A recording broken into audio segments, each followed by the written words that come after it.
Good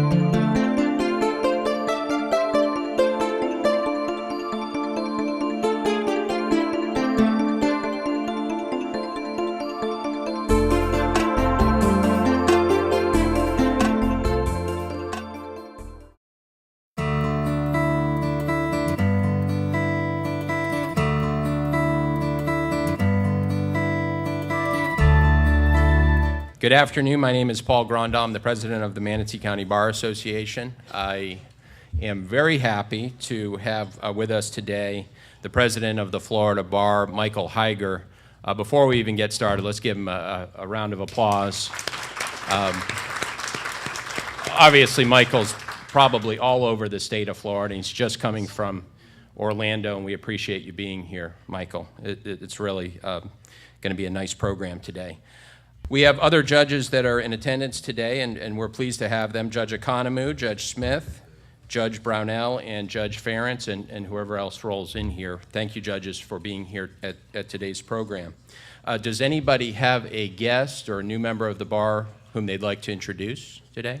I have two guests. Thank you, Alex. One is Jeff Grove. He is a Tidy Island neighbor of ours, and he's a retired law professor from Indiana University. And he's here with my husband, Dave Dietrich.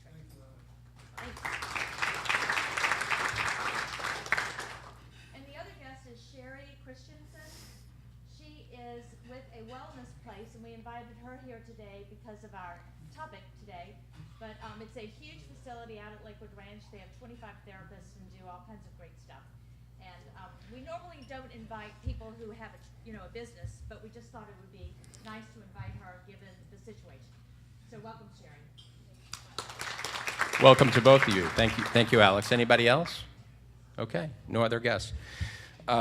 We do like to thank every month our annual sponsors, Fidelity Bank, LexisNexis, and Firkins Automotive. Is anyone here from any of those entities? I don't think so. Okay. But thank you very much for their continued sponsorship and support of our organization. We have several announcements and general business that will start as I think lunch will be served in just a moment. First, Grace Ann asked me to ask everybody here to read your weekly news, e-blast, news you can use for events and updates. That's something that can kind of keep you posted on what's going on with the many events that we have, and it keeps Grace Ann's phone from ringing off the hook, I think, too. Okay. So we'd appreciate that, and there's a lot of helpful information in there. We had a couple of recent events that went very, very well. The Pirates event the other night at Lecom Park was a tremendous success. Terry Cromley's not here, but I wanted to mention that she does that every year for our bar association, gets that together, and it was a really fun time. We also recently had our scavenger hunt. Sounds kind of silly. It turned out to be just a fantastic event. Liz Moneymaker is here. Liz was involved in that, and Jennifer Fowler Hermes. And it was a fantastic event because it's kind of silly. We learned all sorts of things about Bradenton and walked around the entire downtown area, ended up at Caddy's, had a good time there, and we raised, over $1,000, I think, for the Veterans Court program. So that was a big success. And in the future, we're going to try to change the community service project from what used to be a lot of manual labor and sort of not so much fun, to something that's more of a social event, might happen during the evening hours. So that was a big event and a big success.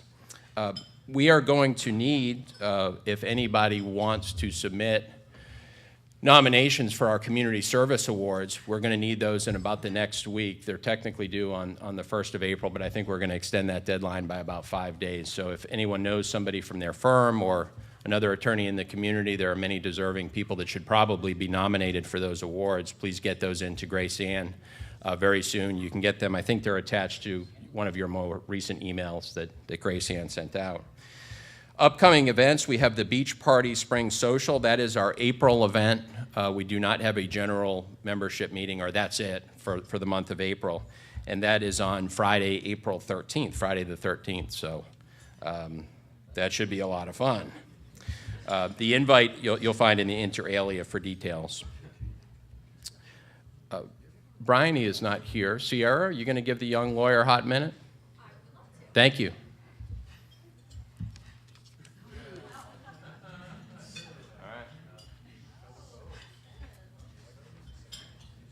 Once again, I did not know that this was going to be recorded, but that's okay. All right, so if you're wondering what this pink feather boa has to do with the YLD Hot Minute, the answer is nothing really. I just wanted to get your attention. So one of our upcoming events is Diversity and Inclusion Trivia. So last year, the MCBA Diversity Committee hosted a CLE on implicit bias. And at the conclusion of that CLE, one of the panelists was asked, well, what can we do now, today, to make a difference? And the answer was, why don't you take a walk in a different neighborhood? Maybe go to a different grocery store. And so the YLD decided to really make that change. And this is what we're doing. We're partnering with the Minnes Bar Association. And if you're not familiar with them, the Fred G. Minnes Bar Association is out of Pinellas, and they are a predominantly African-American bar association. And we just want to have some fun. So we're going to leave Manatee County, we're going to cross that Skyway Bridge, and we're going to have fun for trivia. So we've got some great sponsors, so that means free appetizers and food, and it also means some good prizes. And we're also hoping to receive a grant from the Florida Bar YLD. So Mr. Higer, if you could put in a good word to Zach and Christian for us to get that application through, that'd be great. So here's the details. It's Thursday, April 19th. It's at the Higer Restaurant and Flight Lounge, which is in downtown St. Pete at their local airport. Networking and mingling starts at 5:45. Trivia promptly starts at 6:15. It's open to all MCBA members, Minnes Bar members, and their guests, and we're also going to open it up to and invite the Sarasota County Bar Association, because after all, we are trying to be inclusive. $5 in advance or $10 at the door. To sign up, there is a flyer in the inter alia, and you will also, if you haven't already, I will be sending out another email, which is through Sign Up Genius, but it looks like it's coming from me, so don't delete, open it, and sign up for trivia. And all questions will be related to diversity and inclusion in some way, shape, or form. So please join us. Thanks. Thank you, Sierra. Also on the topic of diversity, I'll call up Lori Dorman, who is the chair of our diversity committee. So in case it wasn't clear, you do not have to be a young lawyer to go to this event. In fact, there are lots of people, not myself, of course, who don't qualify as young lawyers, and you're welcome to come. Yeah, that ship sailed. Anyway, as far as the diversity committee, we are looking for new members for the coming year. Please see me if you have an interest. And then on your table, you should find a flyer that looks like this with orange on it. It's Strong Voices, Strong Subjects. The next two programs are April 6th and May 11th. The May 11th program qualifies for CLE, and we are really encouraging people to go. Tracy Pratt can answer more questions than I can. Tracy is right over here. But these programs are really important. They're going to allow you to see the world through different eyes. Like we learned last year when Judge Williams was talking to us about diversity, diversity is not just color or religion. Diversity is economic background. Diversity includes people of different nationalities and people who are recovering from life events. So if you want to learn more about other people, you want to learn to walk in their shoes, please come to the Strong Voices, Strong Subjects events programs, and see me if you'd like to join the diversity committee. Thank you. Thank you, Lori. A couple other things before I forget. There is a sign-up sheet in the front of the room if you missed it on your way in, where you can sign up for CLE credit for today's program. You get an hour of CLE credit. And then I think Grace Ann ultimately will circulate the course number around to the participants in order to get the credit. Or you can take a picture on your cell phone, she says. Okay. Another CLE opportunity is the Bench and Bar Conference. That's on May 4, 2018 at the Hyatt in Sarasota. You should probably have received recently a save the date for that. That's going to be fantastic. I think most of the judges in the 12th Circuit will be in attendance, and if you take a look at the flyer that you received, it's a really good lineup. It spans all different practice areas, et cetera. So take a look at that, and hopefully we'll have good representation of the Manatee Bar at that 12th Circuit event. I'm going to introduce Alex St. Paul. Come on up, Alex. Hi, I have the pleasure of introducing Michael Higer today. Last summer, Grace Ann, Paul, and I were at the Voluntary Bar Conference in Orlando, which was actually a lot of fun. And we met him at the cocktail party, but I heard him speak before, and we asked him if he would come speak to us, and he said he would. So we're thrilled to have him here. He's a graduate of Florida. He's a Gator, Miami Law School. He was an editor of the Law Review. He's got this resume that's too long to list. So welcome, Michael. Thanks for coming here.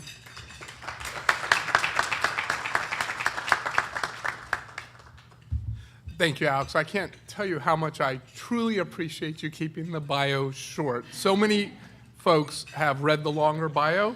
I've heard it many times. My mom is very proud of it, but I greatly appreciate that you kept it short.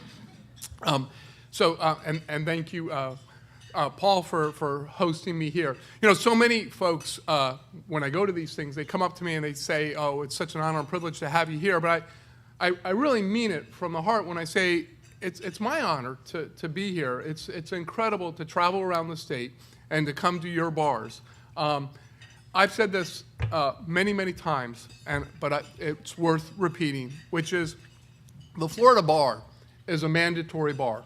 And as you all know, whether you like it or not, and probably many of you it's more not, you have to be a member of the Florida bar in order to practice law in the state of Florida. But you do not have to be a member of the Manatee County Bar Association or any of these specialty bars, you know, Fall or any of the others.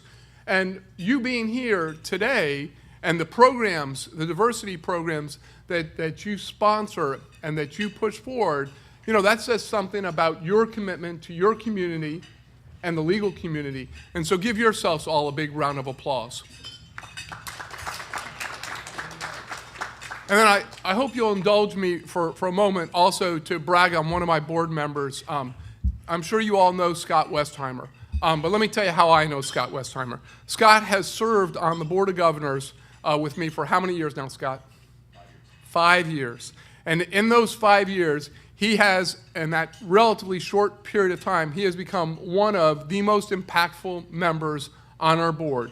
He is one of the strongest voices on our board. He's chairing the Communications Committee, which has become, if not the most important committee of the bar, certainly one of the most important committees. And this is his second year chairing it. And the reason that I appointed him to stay on as chair is because I understood how critically important that committee was and how critically important it was to have someone with Scott's deep understanding of the issues involved. And so please give Scott a great warm round of applause.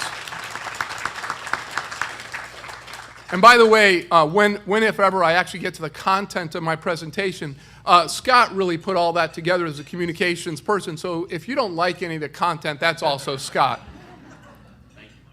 So we're here to talk about health and wellness. So and I'm going to get to that in a moment, but let me just share a couple things, because it was mentioned, right, that I came from Orlando, I travel a lot, and that in and of itself obviously creates a certain amount of stress. In fact, I was here just last weekend, and being a big baseball fan, I took our board to Latham Field, am I saying that right? To see the Pirates play the Blue Jays. So so there's not all the travel's been bad. In fact, I actually enjoyed it. It was one of the coldest nights here, and a number of people complained to me about that as if I could control the weather. But to tell you a little bit about how stressful the travel is, so a couple weeks ago, it's about 2 months now, my car got in an accident. I was leaving the courthouse, got rear-ended, minor damage.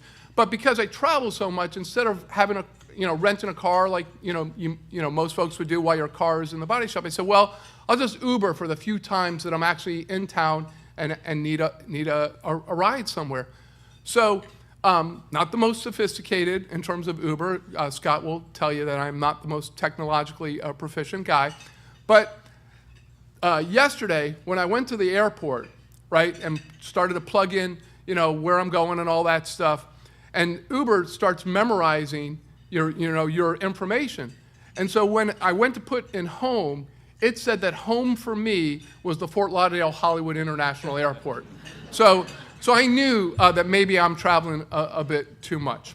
So let's talk about health and wellness a little bit, and let's talk about what us lawyers look like, right? So some characteristics and perceptions of us lawyers, because I want to make the case to all of you, and maybe I don't need to, but I want to make the case to all of you that the need to focus on health and wellness is not a mere anecdotal incident or two. It's not it's not an unfortunate tragedy like I know this community has experienced.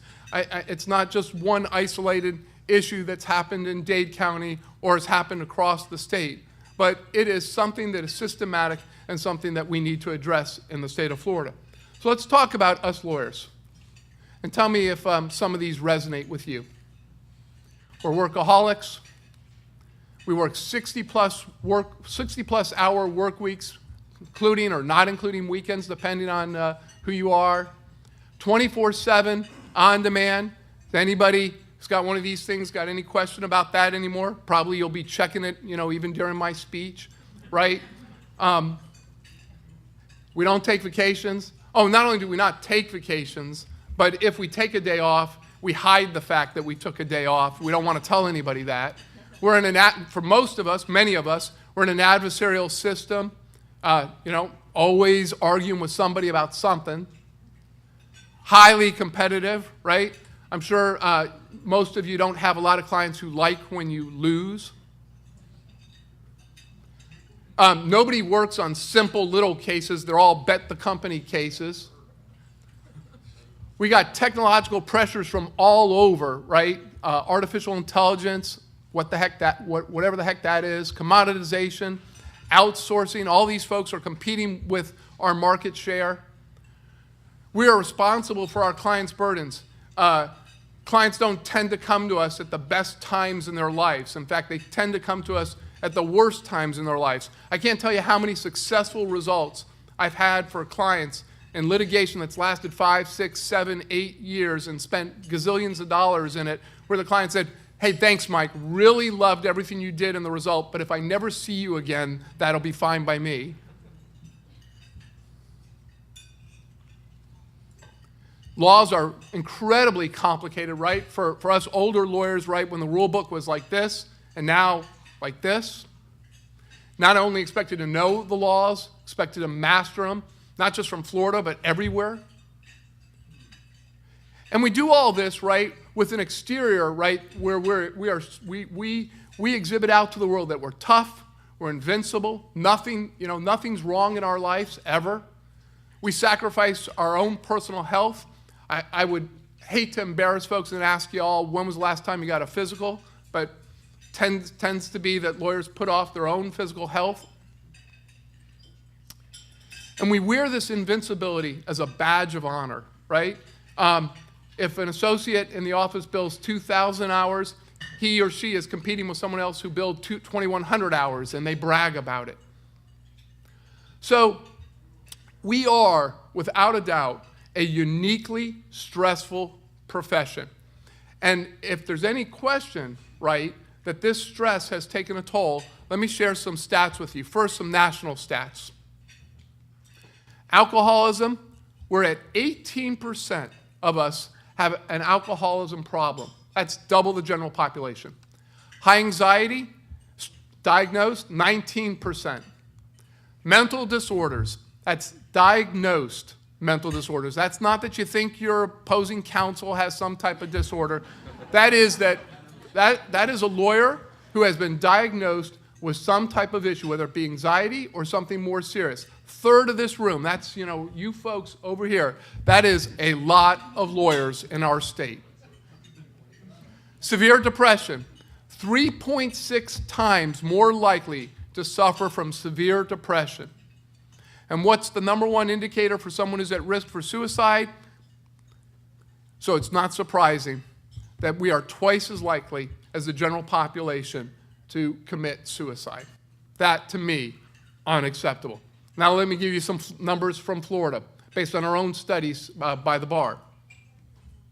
33% of us reported that we suffer from high stress. 32% of us reported that we struggle with work-life balance issues. And here's one that just kills you if you're the bar president, right? How's that good for business? 70% of us would change careers if we could.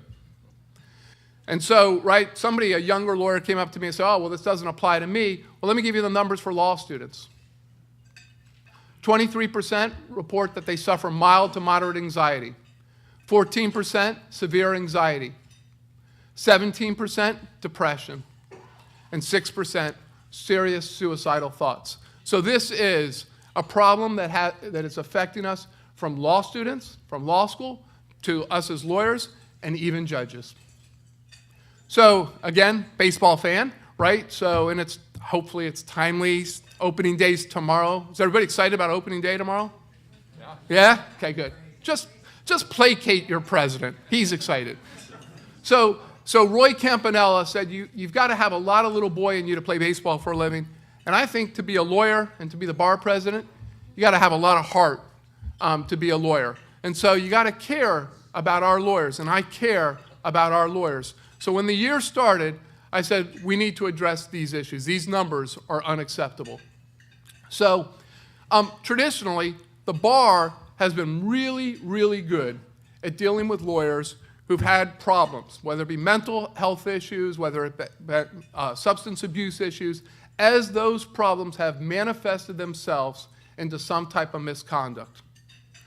And we've done that through the Florida Lawyers Assistance Program. And we've done that for dozens of years, and we've done a really, really good job once they, quote, get in the system. But what we have not done a good job at is dealing with the issue from a prevention standpoint. So I created two committees.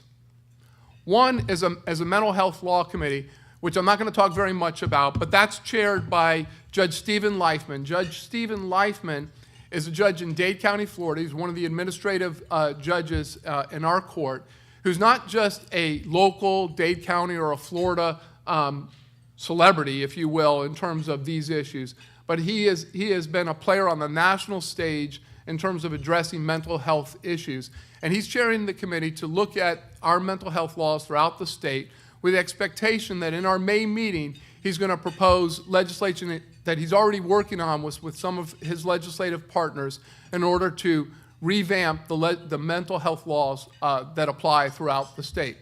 But the second committee that I formed, and one that I think is more topical for you folks, is the Health and Wellness Committee that is focusing on the mental health and well-being of our lawyers. That committee is being chaired by Dori Foster-Morales, who's another governor who sits on our board. And what I told Dori when the year started was that, this was bar year, so bar world means June of last year. I said, look, I'm an action guy. I'm a to-do list kind of person. I make lists for my lists. So when May comes around at the end of my year, I want an action plan rolled out. And we're going to have an action plan, and we'll have lots of deliverables. But what I've learned as I've gone around the state and talked to groups like yours, and we've done that in town hall settings, which I'll talk a little bit about, is that really we are just beginning to walk with this conversation, let alone to run. And we're starting to have the conversation. And so now, it's really about keeping the conversation alive and getting input from the folks in this room and other rooms like this in order to talk about the issue. Oops. So some of the things that we're looking at, right, is one of the central issues when we talk about mental health in particular is the stigma that's often associated with it, unfortunately. If I asked you folks, right, raise your hands, if you've had some type of physical impairment or physical issue or cancer, God forbid, or something like that, I think most folks probably wouldn't mind sharing that information. But if I asked you, right, do you regularly see a counselor? Do you have an anxiety issue? Do you have this or do you have that? Folks would be much more reluctant to share that. So that's clearly one of the central issues that we need to address. So we're looking at CLE courses. We're looking at developing counseling resources so that there is a 24/7 counseling service available, a hotline for someone who might be in crisis. We're looking at how can we enhance our member benefits. That's something Scott will be looking at. And we're looking at ways that we can improve our rules to address some of these issues, and how can we better support our members. So as I said, we have been conducting town halls. That's just a sample of some of the town halls that we've conducted. There's another one that I'm going to be participating in next week or the week after in Gainesville. The one that I did previously was with lawyers. The next one will be at the law school. I'm going to be going to, I think, all of the major law schools throughout the state and talking about the issue and getting their input as well. You can imagine, right, well, maybe you can't. When you apply to law school and when you apply to the bar, one of the first questions you have to answer is a broad question about any mental health treatment that you may have received. That question in and of itself creates significant issues for law students. And so that's something that we're looking at in terms of how to address that type of issue as well. And then at our annual convention in June, which everybody in this room I'm sure can't wait to go to, the whole feature of that convention will be health and wellness. We have dedicated 2 journals already to the subject, the first one in January of last year on mindfulness, and the one in January of 2018. I'm told that those 2 journals, however they ranked these things, were the most popular, meaning the most well-read, most commented journals that we've ever had. So why do all this, right? Again, you know, I think the why is simply because you have to care about your profession. So that when we look at this issue a year from now, 2 years from now, that those perceptions start to change. The perceptions are, the characteristics are, yes, we're hardworking, yes, we're competitive, but we're also balanced, we're respected, we're a trusted advisor, we're the client's advocate throughout the client's life and business. I really still to this day have no idea why they thought this slide was somehow relevant, but somehow, whether it's a rock and a hard place, some kind of balance in all the midst, thank you.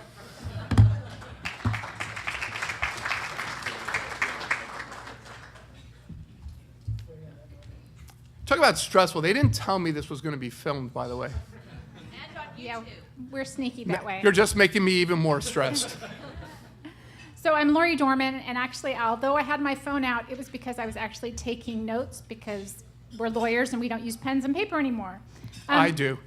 And remember we were talking about that ship sailing with not being a young lawyer? There we go. All right, so you mentioned a couple things I wanted to ask questions about. You were talking about enhancing member benefits. What kinds of things is the Florida Bar looking at now in order to help us improve our health and wellness? So, and I can't even begin to touch on all of them, but one of the things we were looking at are certain physical fitness, I guess they're called Fitbits, to try and either on a discounted rate or on some other basis make those available to our members.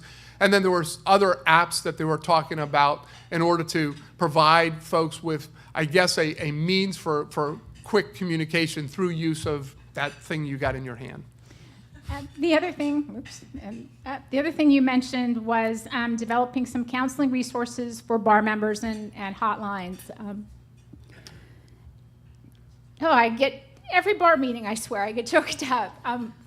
A friend of mine passed away earlier this year.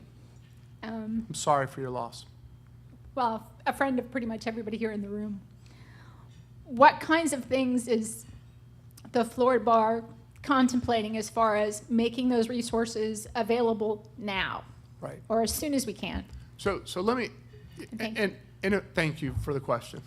Give her a hand. So let me start this way, right, which if it wasn't evident, I hope it was in my remarks as I kind of went through the numbers and whatnot. This issue for me is personal, just like it's personal maybe to all of you in this community. I have lost some close friends, one a former partner of mine. I keep a memorial card for one of my lost friends in my pocket to help me remember him every single day. It is, I try to keep my emotions in check because of course I'm invincible. So, no, I'm not. I'm saying you're a better person than me. So, to answer your question, right, the rollouts will probably happen in May. I'm trying to be realistic, right? Which is in the sense of, which is hard for me because I command a ship, and when I tell folks I want something done by May, right, I expect it done by May. And I'm realizing now more that, as I said, it's not just the conversation that needs to happen, but we need buy-in, and I need, right, to make sure that I have everyone on the ship at the same time. So, for example, whether it's the 24/7 counseling or the hotline, it would be easy because we could go in the lab, if you will, and just say, okay, here's what we're going to do, here's the vendor we're going to use, and so on. And we have been taking and entertaining those kinds of proposals. But I also want to be careful about being too quick to just roll out things to make sure I check something off of my list, as opposed to making sure we get it right. Because I feel, right, just like, for example, the diversity conversation, which has kind of been a stop and start conversation over the years, where I think sometimes we move too quick to be expedient and check the box, as opposed to be more comprehensive and get it right. And so I am trying to lean towards being more comprehensive and get it right, but without a doubt, come May, we will start to be addressing which 24/7 providers that we'll be employing. I hope that answers your question. Any other questions, comments? Is this active? You should give that phone number, share that phone number. It's from the Florida Bar website. Right, so one of the things that in rushing through, we've already created a web page. So everything that I kind of started to talk about, some of the benefits are already in our dedicated web page. And my communications guru here has told me we already have an 800 line for if you need help to talk to someone. 800-282-8981. I'll do it again. 800-282-8981. That's why he's the best. Thanks, Scott. Are you a Gator or a Cane? Yes. You could have just alienated about 30,000 members with that answer. Okay, I'm What a if- Dodgers fan, so There you go. really that's really where my heart and soul is. What, if anything at all, do you see the local voluntary bar associations doing to try to tackle any of these issues? Right, so I mean, nothing that we're doing, right, as a bar should be anything more than to augment what you all are doing. So I applaud all of you, and I applaud your leadership, for focusing on it, making this, an initiative for your local bar, just as a number of other local bars around the state have done. So you should be doing all the same things that we're doing. You should be having the same conversations. I mean, this issue, right, it's we come to a bar lunch, right? And for many of us, the ones I'm sure who are being honest in the room, that's 99%, right, are thinking, okay, what I got to do when I get back to the office, when's this guy going to finish speaking? I'm ready to bolt and get back to the case or whatever, and the motion and all those things. Believe me, I know those pressures as well. And this conversation gets lost. But you got to keep this conversation alive because those numbers are real. And my guess is in many cases they're underreported, not overreported in terms of the issue. And so what you can do is to make sure that the conversation stays alive, that you look to the bar to see where you can complement resources, and the bar will certainly look to do the same with the voluntary bars. Any other questions, comments? This table is like putting you all to shame, I'm just saying. We lost someone this year, and we've lost a couple of other lawyers recently. And I was wondering if there are any programs or anything you all are doing to help us identify or know what to say or be more inclusive so that we can have some kind of rapport with our members so they feel like they can talk to us. Because these people who died, we had no idea they had any Right. problems. Yeah. One went to church and killed himself after church. Yeah. So, I mean, if we don't know, we can't help. Right. Look, we're not going to, so first off, I'm not sure really if you're getting at grief counseling or from a prevention standpoint. As to both, though, right, I don't have a short, quick answer for you. I am not going to turn our 100 and some odd thousand lawyers or the lawyers in this room into grief counselors or suicide prevention, advocates and whatnot. And look, the one friend that I just lost, highly, highly, highly successful lawyer at the top of his game, had just reached another, milestone to put in his trophy case of multi-gazillion-dollar verdicts and whatnot, and then shortly thereafter. And I had countless meals and whatnot and had no clue. We are not going to save every soul. Let's be clear. That lawyer had lots and lots of help, unbeknownst to me and others in his close circle. So we're not going to change every person, right? But what I think we can do is by being more sensitive, by being more aware. There are a lot of folks who I don't want to say are on the fringe, but who are more, I would say actually more in the mainstream in terms of we can help them in terms of leading a more healthy life and to give them an avenue for vocalizing some of their issues. Let me give you an example. So I was in St. Pete and spoke to their bar and did a town hall much like this. And there's really two stories I can tell you from that, but I'll focus just on this one. Well, one of the lawyers there said it would be really great if at every law firm, and I get in a smaller firm it might be more difficult, if there was a safe person that you could talk to, right? So, because sometimes these conversations are difficult, and that to me, again, is a good idea, because sometimes it's very difficult to have these conversations, but if you know that there's a safe place and a safe person that you can have that kind of a conversation with, that might be useful. But again, going back to what I said in terms of the comprehensive plan, right? There are a lot of little things that we can start already ticking off saying, yep, that's a good idea, that's a good idea, that's a good idea. And so what I'm hoping and what I'm expecting to happen in May is that instead what we'll have is something that's more comprehensive as opposed to each kind of separate piece that maybe kind of sends us off in a rabbit trail to the right when maybe we need to be more centric. So, thank you. And thanks to the camera for recording. You all have a great day.